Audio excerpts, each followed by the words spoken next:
Hello everyone. Last lecture में हम लोग ऑलरेडी करंट अकाउंट ट्रांजैक्शंस के बारे में डिस्कशन कर चुके हैं। अब जो हमारा पूरा का पूरा डिस्कशन है वो कैपिटल अकाउंट और एक ऑफिशियल रिजर्व अकाउंट। हमने बात की थी कि बैलेंस ऑफ पेमेंट में तीन अलग अलग तरीके के अकाउंट होते हैं। एक करंट अकाउंट होता है, एक कैपिटल अकाउंट होता है और एक करंट ट्रांसफर अकाउंट होता है। करंट ट्रांसफर पे अभी अपने को ध्यान देना नहीं है। करंट अकाउंट की बात हम कर चुके हैं। कैपिटल अकाउंट की हम बात अब करते हैं। देखो, हमने करंट अकाउंट में बड़ा ध्यान से इस बात को समझा है और परखा है कि किसी भी हालत में एसेट और लाइबिलिटी पे असर डालने वाले ट्रांजैक्शंस को करंट अकाउंट में नहीं लिया जाता। तो अब बाय डिफॉल्ट क्लियर है कि अगर उनको करंट अकाउंट में नहीं लिया जाता, पर हम जानते हैं कि हम विदेशों से मशीनरी भी खरीदते हैं, बड़ी बड़ी चीजें खरीदते हैं जो कि एसेट्स की कैटेगरी में आती हैं, तो वो कहाँ जाएंगी?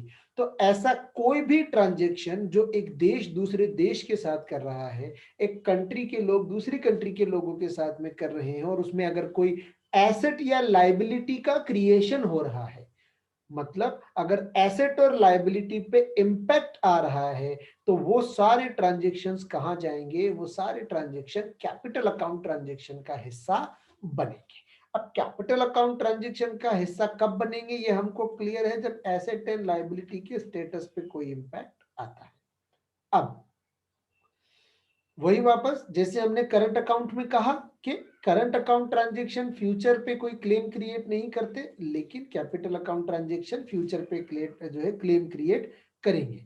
हम ऐसे भी कह सकते हैं, ऐसा कोई भी ट्रांजैक्शन जो कि फ्यूचर के लिए आपका कोई ऑब्लिगेशन क्रिएट करता है, उसको हम क्या कहते हैं? करंट अकाउंट ट्रांजैक्शन की कैटेगरी में, सॉरी, कैपिटल अकाउंट ट्रांजैक्शन की कैटेगरी में रखते हैं। क्लियर है? अब आप देखिए, यहां एक चीज बहुत ध्यान से अब मैं आपको समझाऊंगा, जो कि करंट अकाउंट के वक्त पे मैंने आपको याद रखने के लिए फॉर ग्रांटेडली बता दी। जैसे मैंने आपसे कहा था कि अगर कोई मशीनरी है या कोई प्लांट है या कोई एसेट है, अकाउंटेंसी की भाषा में जो एसेट है, वो एसेट अगर मान लीजिए आप खरीद रहे हैं या बेच रहे हैं, तो वो करंट अकाउंट के अंदर नहीं आएगी। मैं आपको इसलिए उस वक्त बताया ताकि आप गुड्स को इजीली जो है कंज्यूम कर लें, गुड्स ट्रांजेक्शन को, गुड्स टर्म को आप समझ लें, ताकि आपको करंट अकाउंट ट्रांजेक्शन समझ में आ जाए। अब थोड़ी सी क्रिस्टल क्लैरिटी चीजों में लेते हैं। जब भी बात होती है अकाउंटेंसी की और आपके और मेरे किए गए ट्रांजेक्शन्स की, तो ये बड़े छोटे ट्रांजेक्शन हैं आपके और मेरे किए गए। जो चीज आपके लिए एक एसेट हो सकती है, वो चीज कंट्री के लिए हो सकता है किसी काम की ना हो, आपके लिए पर्सनली काम की हो सकती है। इसी तरीके से याद रखिएगा, चाहे मशीनरी हो, चाहे प्लांट हो, चाहे कोई इक्विपमेंट हो, चाहे कोई बिल्डिंग हो, अगर आपने इन चीजों को, मतलब अगर मैं आपको टेक्निकल लैंग्वेज में बोलूं, तो चाहे आपकी कोई कैपिटल गुड्स हो, चाहे आपके कोई कंज्यूमर गुड्स हो, अगर आपने वो चीज खरीदी है, पेमेंट कर दिया, कोई ऑब्लिगेशन अब आप पे बचा नहीं है, वो चीज आप अपनी कंट्री में ला चुके हो, यहां पे ला चुके हो, इस्तेमाल कर रहे हो, that will be classified as a goods, that will not come into the capital account. मैं आपको फिर समझा रहा हूं, कैपिटल अकाउंट में सिर्फ वो चीजें आएंगी जो कि आपकी एसेट और लाइबिलिटी पे क्या रखती हो? फ्यूचर क्लेम रखती हो। मतलब कहने का क्या है, आपने इंटरनेशनल मॉनेटरी फंड से लोन लिया, लौटाना पड़ेगा। फ्यूचर में आप पे एक लाइबिलिटी है कि आपको आईएमएफ का लोन लौटाना पड़ेगा। वर्ल्ड बैंक से आपने पैसा लिया, लौटाना पड़ेगा, कैपिटल अकाउंट में आएगा। यूनाइटेड नेशन ने आपको एक वैक्सीन बनाने के लिए फंडिंग दी है, कोरोना के लिए पैसा दिया है, WHO ने, वर्ल्ड हेल्थ ऑर्गेनाइजेशन ने। इसके बदले में पैसा तो नहीं लौटाना आपको, लेकिन वैक्सीन बना के आपको देनी पड़ेगी, आपका फ्यूचर में एक ऑब्लिगेशन है, उनका क्लेम है। ऐसे आपने नेपाल को कुछ पैसा दिया है, नेपाल पे आप क्लेम रखते हो, आप उस पैसे को वापस लोगे, कहने का मतलब ये है, if you have any kind of right और obligation with respect to that transaction in future, future में अगर आपका कोई भी ऑब्लिगेशन है, किसी भी तरीके का ऑब्लिगेशन है, तो आप क्या करें, वो ट्रांजेक्शन उठा के कैपिटल अकाउंट के अंदर डाल सकते हैं। कंपोनेंट्स के साथ में जब आप देखोगे तो और बेहतर समझ में आएगा, लेकिन याद रखिएगा क्लैरिटी के लिए, ये जो पैराग्राफ है ये बहुत ही इंपॉर्टेंट पैराग्राफ है, इसका ध्यान रखिएगा आप एग्जाम में 1 मार्क्स में, ऑब्जेक्टिव्स में, वन लाइनर्स में, केस बेस्ड में, सब में ये इस पैराग्राफ में से क्वेश्चंस ऑलरेडी पूछे हुए हैं ना। कंपोनेंट्स की बात करें तो दो प्रिंसिपल कंपोनेंट हैं, पहला बोरोइंग, सिंपल लौटानी पड़ती है, लायबिलिटी, और एक्सटर्नल कमर्शियल बोरोइंग। बोरोइंग और एक्सटर्नल कमर्शियल बोरोइंग दो अलग अलग चीजें हैं, मतलब आप समझिए कि बोरोइंग का एक सब कैटेगरी है। Borrowing includes every each and every kind of borrowing. अब उसके अंदर कौन कौन सी है, पहली कैटेगरी एक्सटर्नल कमर्शियल बोरोइंग, मतलब as a Indian, as a India, as a country और as a businessman in India, आपने बाहर के किसी बैंक से या बाहर के किसी सेंट्रलाइज्ड ऑर्गेनाइजेशन से पैसा उधार लिया है, जैसे वर्ल्ड बैंक, आईएमएफ, जिनकी बात हम लोग कर रहे हैं, तो एक्सटर्नली अगर आपने कमर्शियली कुछ बोरो किया है, ध्यान रखना, एक्सटर्नली कुछ कमर्शियली बोरो किया है। कमर्शियली बोरो करने का मतलब क्या है कि आप जो पैसा लेके आए हो बाहर से, वो जो भी पैसा आप लाए हो वो कमर्शियल पर्पस के लिए लेके आए हो, आपको कल को वो पैसा वापस लौटाना पड़ेगा, तो वो इसके अंदर आएगा। दूसरी कैटेगरी है, जस्ट सेकेंड, सेकेंड कैटेगरी है फॉरेन इन्वेस्टमेंट। फॉरेन इन्वेस्टमेंट अगर आपने लिया है या किया है, लिया है तो वो एफडीआई और एफआईआई के नाम से जाना जाता है। मैं आपको समझा देता हूं एफडीआई क्या होता है और एफआईआई क्या होता है जनरल लैंग्वेज में। अगर कोई भी कंट्री, कोई भी बिजनेसमैन, कोई भी कंपनी, जैसे माइक्रोसॉफ्ट ले लें आप, अमेजन को ले लें आप, हाँ, जो सुजुकी, जो मारुति सुजुकी की जो जो कारें बनती है, तो आप सुजुकी को ले लें। जो भी कंपनियां जो दूसरे देशों से हमारे यहाँ पे आती हैं बिजनेस करने के लिए और पैसा इन्वेस्ट करती हैं, उसको बोला जाता है फॉरेन इन्वेस्टमेंट। अब उन लोगों का हमारे यहाँ पैसा इन्वेस्ट करने के दो अलग अलग इंटेंशन हो सकते हैं। पहला इंटेंशन हो सकता है कि उनको प्रॉफिट से कोई लेना देना नहीं है। सोच रहे हो सर कैसी बातें कर रहे हो, ऐसा कौन सा बिजनेस है जिसमें प्रॉफिट से लेना देना नहीं है, प्रॉफिट नहीं तो काय का बिजनेस। समझो, सब्र रखो, ठंडे रहो। प्रॉफिट से लेना देना नहीं का मतलब तुरंत प्रॉफिट नहीं चाहिए हमको, तुरंत अभी प्रॉफिट नहीं चाहिए, अभी तो 5 साल बाद देना प्रॉफिट कमा के। 5 साल तक आप हमारा पैसा यूज करो, नुकसान लगाना है नुकसान लगाओ, कोई लोड नहीं है हमको। तो इस बिजनेस में कंट्रोल चाहिए, हम आपसे प्रॉफिट बहुत बाद में लेंगे, हमको पहले क्या चाहिए, कंट्रोल चाहिए। तो अगर कोई भी बिजनेस हमारे यहाँ आके पैसा लगा रहा है और उसका मोटिव जो है वो अगर इन्वेस्टमेंट है कंट्रोल करने के लिए, तो उसको हम बोलते हैं एफडीआई। और अगर कोई ऐसा बंदा आया है जिसको क्या कहना है कि साहब मेरे को कंट्रोल कंट्रोल नहीं चाहिए, यहाँ पता नहीं कब राहुल गांधी प्राइम मिनिस्टर बन जाए, मैं मजाक कर रहा हूँ, है ना, तो ध्यान रखिएगा ये ऐसा कुछ नहीं है, मतलब ये सिर्फ एक मेरा मजाक है, मेरा कोई पॉलिटिकल ओपिनियन ऐसा नहीं है। तो मैं सिर्फ प्रॉफिट कमाने के लिए आया हूँ साहब, मेरे को तो आप प्रॉफिट दो, मेरे को तो आप पैसा दो। जिस दिन आप मुझे प्रॉफिट कमा के देना बंद कर दोगे, उसी दिन मैं आपकी कंपनी में, आपकी कंट्री में इन्वेस्टमेंट निकाल के वापस ले जाऊंगा। सो ऐसे लोग जो कि कंट्रोल करने के लिए पैसा लगाते हैं एफडीआई कहलाते हैं, और ऐसे लोग जो कि सिर्फ प्रॉफिट कमाने के लिए पैसा लगाते हैं एफआईआई कहलाते हैं। सो एफडीआई और एफआईआई तरीके से अगर पैसा इन्वेस्टमेंट किया गया है कैपिटल अकाउंट में आएगा। कल को चाहे एफडीआई से पैसा आया हो, चाहे एफआईआई से पैसा आया हो, आपको ये पैसा वापस लौटाना पड़ेगा, ये हमेशा आपकी इकोनॉमी में रहने वाला नहीं है ना। बढ़िया एग्जांपल दिया है यहाँ वॉलमार्ट का, वॉलमार्ट भी इसी तरीके से, हर तरीके का बिजनेस जो भी कंट्रोल के लिए आएगा एफडीआई, प्रॉफिट कमाने आएगा सिर्फ तो एफआईआई, ध्यान रखिएगा। कैपिटल अकाउंट में सिर्फ यही दो ट्रांजेक्शन नहीं होते, हालांकि ये दो मेजर ट्रांजेक्शन होते हैं, याद रखिएगा। पहला मेजर ट्रांजेक्शन क्या है, सबसे पहला मेजर ट्रांजेक्शन है बोरोइंग्स, और दूसरा मेजर ट्रांजेक्शन है फॉरेन इन्वेस्टमेंट। दोनों ही तरीके का पैसा आपको लौटाना पड़ता है, इसीलिए ये कैपिटल अकाउंट के अंदर आता है। एक इंपॉर्टेंट बात जो कि हमने बड़ा ध्यान से की है, जरूरी नहीं है कि सिर्फ गुड्स ही करंट अकाउंट में आते हैं। अगर मशीनरी भी आपने ली, कैसा भी गुड्स हो, चाहे कंज्यूमेबल गुड्स हो चाहे कैपिटल गुड्स हो, करंट अकाउंट में आएगा।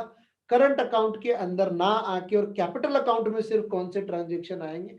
हाँ, मशीन उधार खरीदी है, क्रेडिट पे खरीदी है आपने, वो आएगा, लौटाना है वो। मशीन आपने लीज पे ली है, वापस देनी पड़ेगी, वो इधर आएगी कैपिटल अकाउंट में। आपके एग्जाम में इतना टेक्निकल नहीं आता है, बट मैं आपको कंसेप्चुअल क्लैरिटी के लिए बता रहा हूं, समझ रहे हो आप ना? इन दो ट्रांजेक्शन के अलावा क्या आएगा?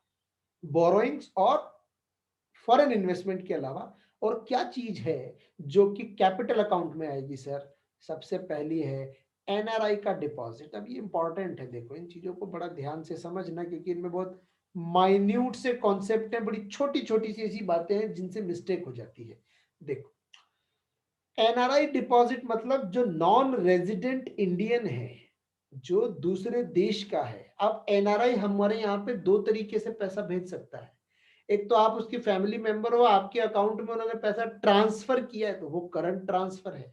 वो करंट ट्रांसफर इनविजिबल्स में जाएगा, हमने इसको बड़े अच्छे से समझा है। ये देखो, जो करंट ट्रांसफर्स हैं वो इनविजिबल्स में जाएंगे और इनविजिबल्स करंट अकाउंट में जाता है। यहां सबसे बड़ी गलती करता है स्टूडेंट। एनआरआई डिपॉजिट और एनआरआई ट्रांसफर में जमीन आसमान का अंतर है। आपके भैया जो अमेरिका के अंदर नौकरी कर रहे थे, उन्होंने आपको पैसा ट्रांसफर किया, करंट अकाउंट का ट्रांजेक्शन है, करंट ट्रांसफर्स के नाम पे करंट अकाउंट के अंदर जाएगा। और आपके भैया ने बोला आपको कि यार मेरा वहां स्टेट बैंक ऑफ इंडिया में एक अकाउंट खुलवा दे इंडिया में, मैं यहां से पैसा मेरे अकाउंट में डिपॉजिट कराना चाहता हूं इंडिया के अंदर। अब वो आपको नहीं भेज रहे, वो अपने ही अकाउंट में डिपॉजिट करवा रहे हैं। डिपॉजिट करवा रहे हैं का मतलब क्या है? कल को कभी भी वापस निकाल सकते हैं, वो तो अमेरिका में रहते हैं ना। समझे कि नहीं समझे? तो कहने का मतलब क्या है, अगर एनआरआई ने डिपॉजिट करवाया है तो कैपिटल अकाउंट में आएगा, और एनआरआई ने अगर आपको ट्रांसफर किया है तो वो करंट अकाउंट में आएगा। सो ये मोस्ट इंपॉर्टेंट है, याद रखिएगा, वेरी इंपॉर्टेंट कैटेगरी के अंदर ये ट्रांजेक्शन आता है। इसमें बहुत गलतियां बच्चे करते हैं। उसके बाद अगला ट्रांजेक्शन जो कि कैपिटल अकाउंट में आएगा, दैट इज बैंकिंग कैपिटल। अरे बैंकों के पास भी तो विदेशों का पैसा रहता है। आपको डॉलर कहीं से मिले, आप एक्सचेंज कराने के लिए एसबीआई फॉरेन एक्सचेंज ब्रांच चले गए, आपको नहीं पता हो कोटा में फॉरेन एक्सचेंज ब्रांच कहाँ पे है, तो मैं बता देता हूँ, मोदी कॉलेज के बिल्कुल सामने एक एक वो स्टेट बैंक ऑफ इंडिया का फॉरेन एक्सचेंज ब्रांच है। आपके पास अगर डॉलर है तो वहां जाके दे दो, उसके बदले में वो करंट रेट पे रुपया दे देंगे आपको।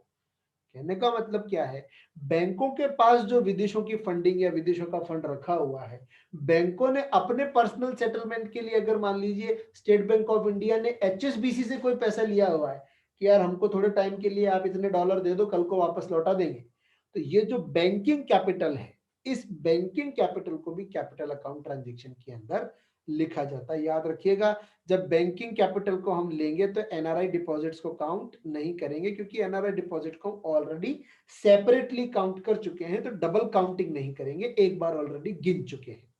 शॉर्ट टर्म ट्रेड क्रेडिट, आप माइक्रोसॉफ्ट से रॉ मटेरियल मंगाते हो, आईबीएम से आप जो है प्रोसेसर मंगाते हो, समझ रहे हो?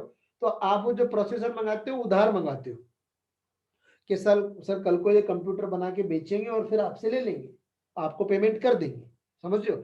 तो अगर शॉर्ट टर्म ट्रेड क्रेडिट है, किसकी बात कर रहे हैं? शॉर्ट टर्म ट्रेड क्रेडिट है अगर, तो शॉर्ट टर्म ट्रेड क्रेडिट को भी हम इसके अंदर कवर करेंगे। शॉर्ट टर्म ट्रेड क्रेडिट को भी हम कैपिटल अकाउंट के अंदर डालेंगे। ठीक है ना? कितनी चीजें हो गई?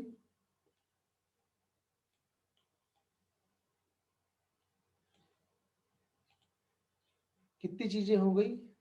External commercial borrowing, external assistance एक चीज हमारी रह गई। एक्सटर्नल असिस्टेंस का मतलब क्या है? एक तो लोन लिया आपने कमर्शियली, आपको बिजनेस में चाहिए था पैसा, तो आपने एचएसबीसी बैंक और न्यूयॉर्क बैंक और वॉशिंगटन डीसी बैंक, इनसे आपने पैसा उधार ले लिया। एक्सटर्नल असिस्टेंस का मतलब होता है आपको यूनाइटेड नेशन, आपको वर्ल्ड बैंक, आपको इंटरनेशनली मॉनेटरी फंड, आपको चैरिटी के रूप में कुछ पैसा मिला है किसी पर्टिकुलर ऑब्जेक्टिव के लिए। जैसे कोरोना वायरस से लड़ने के लिए यूनाइटेड नेशन ने आपको जो है 10,000 करोड़ रुपए दिए हैं फॉर एग्जाम्पल। तो ये कोरोना से लड़ने के लिए दिए हैं, तो ये आपको एंजॉय करने के लिए नहीं दिए हैं एज अ कंट्री, आपको इस पैसे को यूज करने की लाइबिलिटी आपके ऊपर है। तो एक्सटर्नल असिस्टेंस उसको बोलते हैं जो कि मार्केट इंटरेस्ट रेट पे आपको नहीं दिया गया, फ्री ऑफ इंटरेस्ट रेट या बहुत ही नॉमिनल इंटरेस्ट रेट पे आपको इंटरनेशनल ऑर्गेनाइजेशन से जो पैसा मिलता है उसको एक्सटर्नल असिस्टेंस बोलते हैं, वो भी कैपिटल अकाउंट के अंदर कवर होगी। यहाँ पे गलत हेडिंग लगा हुआ है, ये करंट अकाउंट नहीं है, ये कैपिटल अकाउंट है। ठीक है,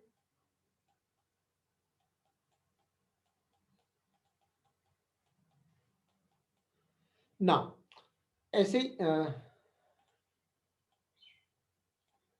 अदर ट्रांजेक्शन के लिए फॉरेन, यहाँ भी फॉरेन इन्वेस्टमेंट आएगा, इनविजिबल्स नहीं आएगा, हम जानते हैं इनविजिबल्स तो करंट अकाउंट में आता है, यहाँ पे फॉरेन इन्वेस्टमेंट आएगा।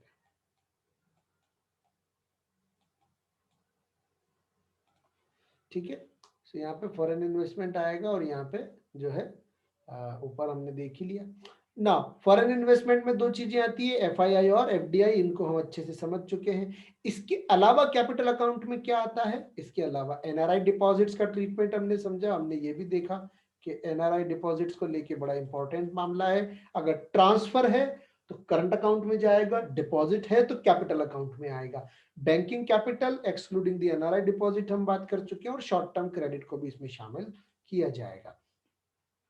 अब जानते हैं पैसा आया है, मतलब अगर मान लीजिए capital account records all the payments to the rest of world as a debit, पैसा अगर गया है तो नेगेटिव, पैसा आया है तो पॉजिटिव, इनफ्लो है तो पॉजिटिव साइन आएगा, आउटफ्लो है तो नेगेटिव साइन आएगा। ठीक है ना, इसको सॉल्व करने के लिए एक जनरल छोटा सा एग्जांपल यहाँ पे लिया हुआ है ताकि थोड़ी सी और क्लैरिटी हमको मिल जाए। देखो एक्सटर्नल असिस्टेंस कितनी है 2013, बोरोइंग कितनी है -6102, short term credit 6467, banking capital 16616, इसमें से ये बैंकिंग कैपिटल नेट है, वैसे इंक्लूसिव ऑफ एनआरआई डिपॉजिट्स इसके अंदर है। तभी हम देखेंगे अगर एनआरआई डिपॉजिट अलग से दिया हुआ होगा तो हम उसको अलग से लेस कर देंगे, दिया हुआ नहीं है वैसे। सो फॉरेन इन्वेस्टमेंट दिया हुआ है, अदर फ्लोज दिए हुए हैं और कैपिटल अकाउंट का बैलेंस दिया हुआ है, तो ये तो ऑलरेडी उन्होंने आंसर ही निकाल के दे दिया।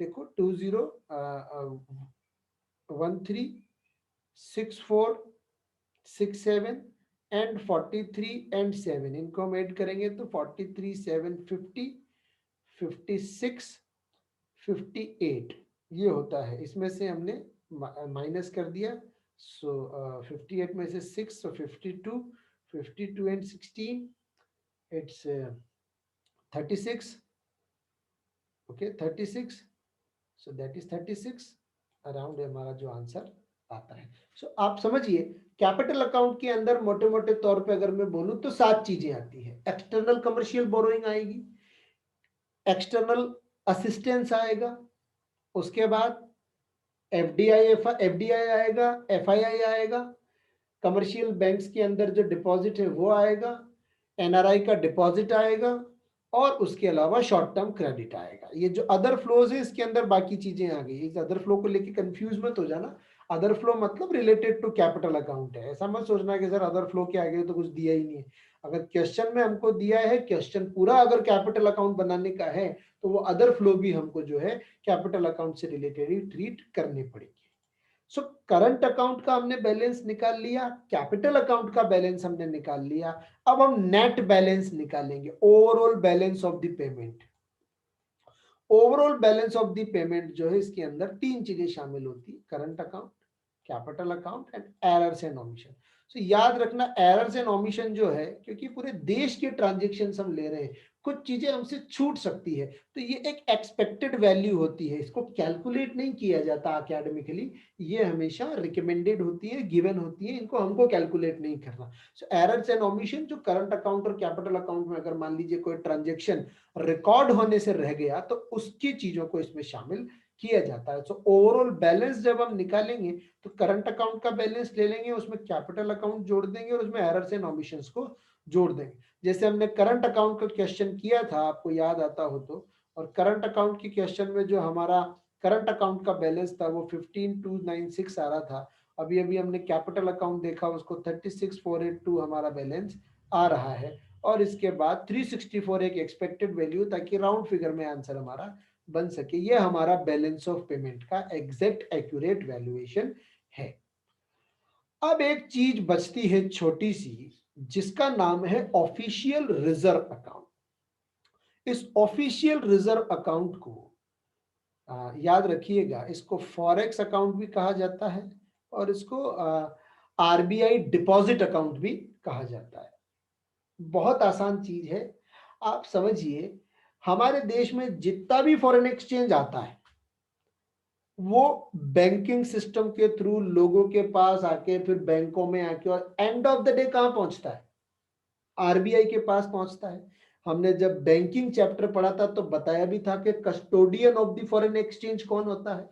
रिजर्व बैंक ऑफ इंडिया होता है। तो पैसा घूम फिर के आखिरी में कहां पहुंचेगा? आरबीआई के पास। हमारे यहां से जितना भी फॉरेन एक्सचेंज जाता भी है वो भी कहां से निकलता है? आरबीआई से निकल के बैंकों के पास आएगा, बैंकों से निकल के लोगों के पास आएगा, तभी तो मार्केट में जाएगा। समझ रहे हो आप बात को? सो ऑफिशियल रिजर्व अकाउंट का मतलब क्या होता है? फॉर एग्जाम्पल मैं आपको बहुत छोटी छोटी बातें बताता हूँ। देख, जैसे बैलेंस ऑफ पेमेंट है, हमको पता है बैलेंस ऑफ पेमेंट का जो बजट है वो सरप्लस भी हो सकता है और डेफिसिट भी हो सकता है। मान लीजिए सरप्लस है 100 केस वन में। अब ये 100 सरप्लस, अल्टीमेटली ये सरप्लस तो दिखता है, लेकिन अल्टीमेटली कहां जाके डिपॉजिट हो जाएगा? आरबीआई के पास। तो इकोनॉमी में बैलेंस अल्टीमेटली क्या हो जाएगा? जीरो। सरप्लस है तो कहां डिपॉजिट हो जाएगा? आरबीआई के पास। ऐसे डेफिसिट है, मान लीजिए कितना? 100 का। तो कहां से आ जाएगा? आरबीआई से। कहां से आ जाएगा? आरबीआई से। और अल्टीमेटली बैलेंस क्या हो जाएगा? जीरो। अल्टीमेटली ये जो ऑफिशियल रिजर्व अकाउंट है ये बैलेंसिंग फिगर अकाउंट है। ये बैलेंसिंग फिगर अकाउंट है का मेरा कहने का मतलब क्या है? जो भी current account and capital account के सेटलमेंट करने के बाद ओवरऑल बैलेंस ऑफ पेमेंट आता है, वो ओवरऑल बैलेंस ऑफ पेमेंट अगर मान लीजिए पॉजिटिव है, मतलब ऑफिशियल रिजर्व हमारा बढ़ेगा। अरे कंट्री में एक्स्ट्रा फॉरेन एक्सचेंज आया है, समझ रहे हो? इस एग्जांपल के हिसाब से देखो तो 21,550 यूएस मिलियंस जो है डॉलर हमारी इकोनॉमी में आए हैं, तो हमारा ऑफिशियल रिजर्व बढ़ गया। मतलब अगर balance of payment, overall balance of payment, अगर ओवरऑल बीओपी कैसा है? पॉजिटिव है, तो इसका मतलब क्या है? ऑफिशियल रिजर्व अकाउंट बढ़ गया। और अगर बीओपी जो है हमारा वो नेगेटिव है, तो इसका मतलब क्या है? ऑफिशियल रिजर्व हमारा घट गया। बढ़ेगा तो वहीं जाएगा, घटेगा तो भी वहीं से निकलेगा। तो इसीलिए कहते हैं ऑफिशियल रिजर्व अकाउंट जो होता है ये एक बैलेंसिंग अकाउंट है, जो कि इकोनॉमी में बैलेंस ऑफ पेमेंट के बैलेंस को जीरो करने के काम में आता है। इसीलिए तो नाम ही क्या है? Balance of payment. बैलेंस हो जाता है आखिरी में। सो ऑफिशियल रिजर्व अकाउंट कोई सेपरेट अकाउंट नहीं है, ध्यान रखिएगा। ये तो बैलेंस ऑफ पेमेंट के करंट एंड कैपिटल अकाउंट के डिफरेंसेस को फाइनली जीरो में सेटल करने के लिए इस्तेमाल किया जाता है। अब यहां एक छोटी सी बात आपको ध्यान रखनी है। कई बार क्या होता है, ऑफिशियल रिजर्व अकाउंट को कैपिटल अकाउंट का भी पार्ट बना दिया जाता है। अरे अरे भाई, अभी अभी हमने समझा कि बीओपी क्या है। बीओपी के अंदर दो चीजें आएंगी, करंट अकाउंट और कैपिटल अकाउंट। दो चीजें आएंगी, current account and capital account. इनको जोड़ेंगे अपन दोनों को। अब अगर कैपिटल अकाउंट का ही पार्ट क्या बना दिया जाए? Official reserve account. Official reserve account अभी भी मैंने समझाया, इसको बैलेंस करने के लिए बनाया जाता है। और अगर official reserve account capital account का ही हिस्सा बना दिया जाए, तो अल्टीमेटली इन दोनों को जोड़ने पे यहां टोटल कितना आएगा? जीरो। मैं आपको एग्जांपल देता हूं। करंट अकाउंट का बैलेंस है मान लीजिए 200। करंट अकाउंट जो है हमारा कितना है? 200। कैपिटल अकाउंट हमारा जो है वो कितना है? प्लस 100।